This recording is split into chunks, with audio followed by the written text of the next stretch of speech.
The principles of nominality and commonality.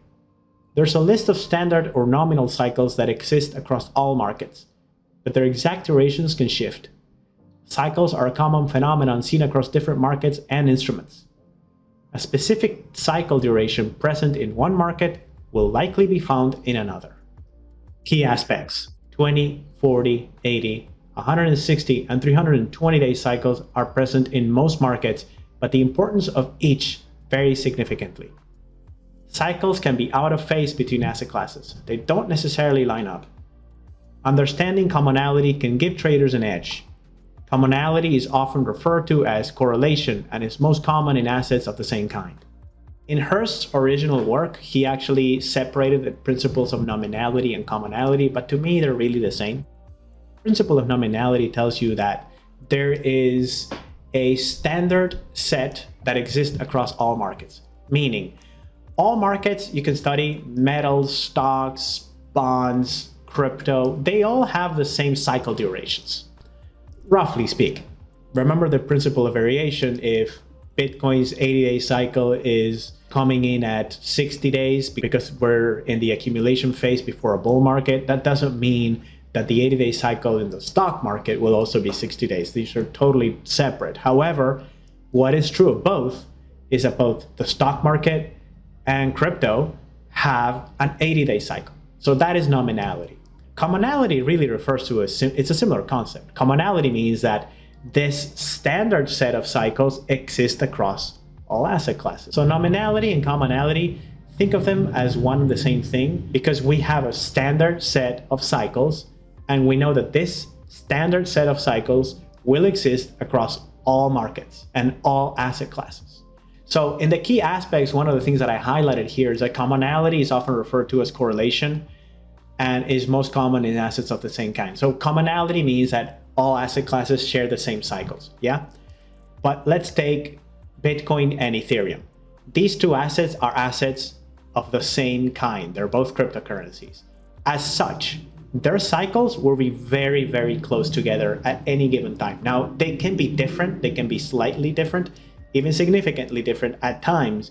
But for the most part, if let's say Bitcoin's 80-day cycle low is made in June 10, that means that you should expect to see Ethereum make an 80-day cycle low around June 10 as well. Think gold and silver. If you're finding the 160-day cycle to be very important for gold, it will also likely be quite important for silver's price action as well. The principle of nominality tells us that there's a standard set of cycles. The principle of commonality tells us that this standard set of cycles is shared across all asset classes, but within that, asset classes of the same kind will be far more commonly related than assets that are totally different. I'm going to give you an example of this. This is gold in October of 2022. And this is the stock market also in October of 2022. So it's around that time. This is the October 2022 low in gold. This is the October 2022 in the stock market.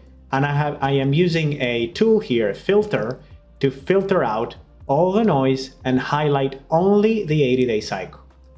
And as you can see, even though they're roughly close together, you can see that in this case, in the case of the stock, in the case of gold, we have this 93-day, 80-day cycle, a 125-day, 80-day cycle, and a 123-day, 80-day cycle. This is the 80-day cycle in gold. Now, during that same period of time, if I go to the S&P 500, I'm going to find the same October low. This happened to be lined up.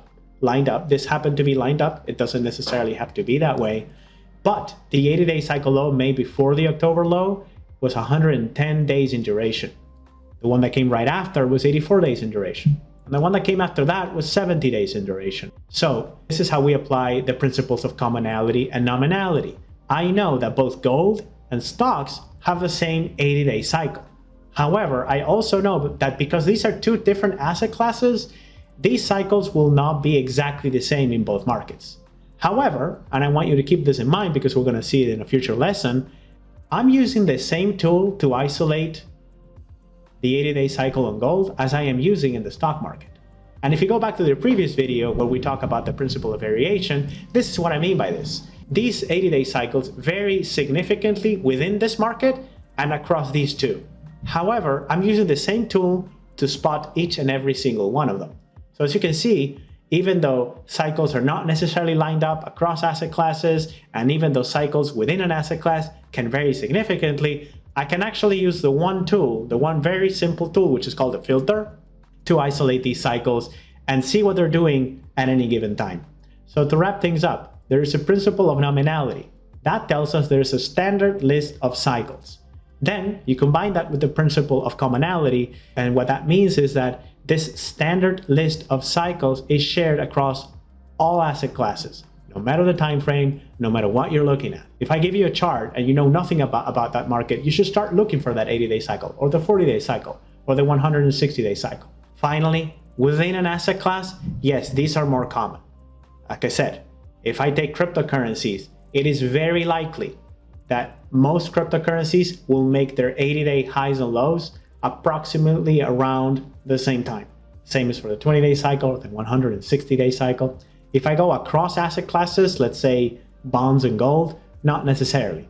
Stock market and crypto, not necessarily. That doesn't mean they don't have the same cycles. That just means they're not lined up.